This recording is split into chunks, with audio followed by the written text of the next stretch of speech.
Hello, I'm Eric. Today we're going to be talking about the Battle of New Orleans. But before we can talk about the Battle of New Orleans, we're going to need to talk about the British. Now, the British had a three-pronged attack against America during the war. What was the British three-pronged attack? Well, here it is. The first part of the attack was a northern invasion via Canada through Lake Champlain to get to the northeast part of our country. The second part of the attack was going to be via the Atlantic Ocean. And the third and most crucial part of their attack plan was going to be a southern invasion through New Orleans to get to the Mississippi River. But when they got to the Mississippi River, there was one thing there that they weren't expecting, and that was Andrew Jackson and his army. Okay, now that you got the nice little intro, let's start talking about the Battle of New Orleans itself. Who are the players? Who are involved? Well, for the Americans, you have General Andrew Jackson, Old Hickory. And with Andrew Jackson, you have the Tennessee militia, regular army, freed slaves, Native Americans, and probably the most beneficial asset out of them all, river pirates from the local area, led by John Lafitte. Now, John Lafitte offers Andrew Jackson probably the greatest help that Jackson needs, and that is artillery. Because Andrew Jackson really has no artillery, and John Lafitte supplies him with cannons, gunpowder, cannonballs, guns, everything you need to fight a battle against one of the world's greatest military forces of that time. Now, for the British, who do they have in? They have General Edward Packenham. Now, Packenham is one tough general. He fought against Napoleon. That's how good he is. Now, how did the whole battle start? Well, it just didn't start on one day. It started on Christmas Day of all days. The British started to land in New Orleans, and they set up camp on sugar plantations. And in the night, General Jackson ordered his men to basically conduct guerrilla warfare. He had naval bombardments coming from the Mississippi River, and he had John Lafitte's men and his men basically go to town on the British while they were sleeping. The next time they would meet would be January 1st. Now, in that time period between December 24th and January 1st, Andrew Jackson was conducting that guerrilla-style warfare every night. So, let's get back to January 1st. January 1st was basically a battle of artillery. You heard what General Jackson got from John Lafitte regarding weapons. The British had their weapons all set up. But, one thing, their fortification was not as good as Andrew Jackson's. But you'll hear more about that later. Okay, the British.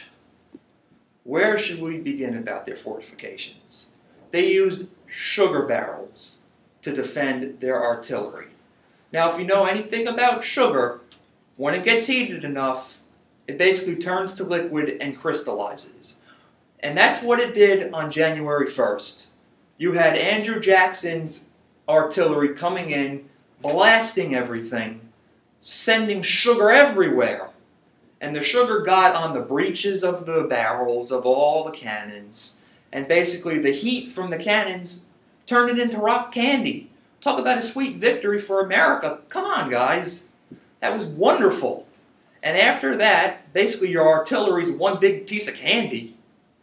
The British basically retreated. Tyler, now it's time for you to start talking about the main battle of January the 8th, 1815.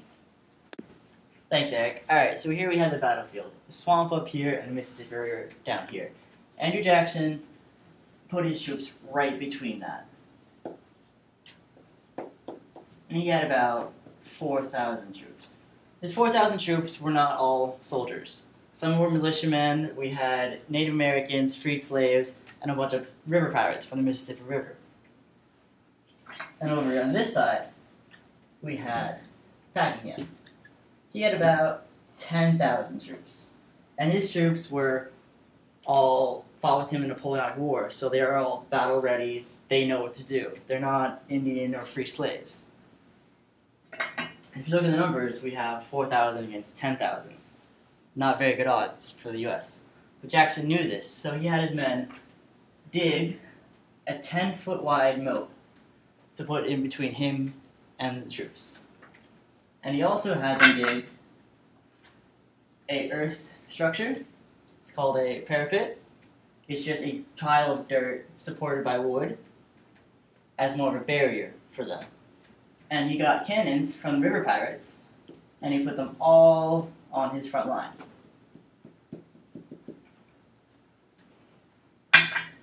So, this is the battlefield. It's all set up. 4,000, 10,000 cannons. Some cannons, but not very well, as you heard from Eric. And then we have the moat and the earth structure. So on the day of the battle, as the British troops advanced, they were getting mowed down by all the sharpshooters and all the cannons that Andrew Jackson had. Now, the pirates gave Andrew Jackson cannons and all the cannonballs, but he also gave him grape shot, which is really small balls in the cannonballs that shoot out. It's like a shotgun effect. Very good to fight against troops. And as they got mowed down, many casualties for them. You'll find out later how many. Very bad. So that's what's going on here. There's a second wave of British attacks come in. They get closer and closer, but they can't get past this right here. The moat and the earth wall, impenetrable. They just can't do it. And in the middle of this battle, the commander, he gets killed. He gets shot twice. Once in the leg, okay, and then once in the chest. Just dead. His second in command, Gibbs, takes control. Not very long, he gets killed too. So now the British forces have no commander.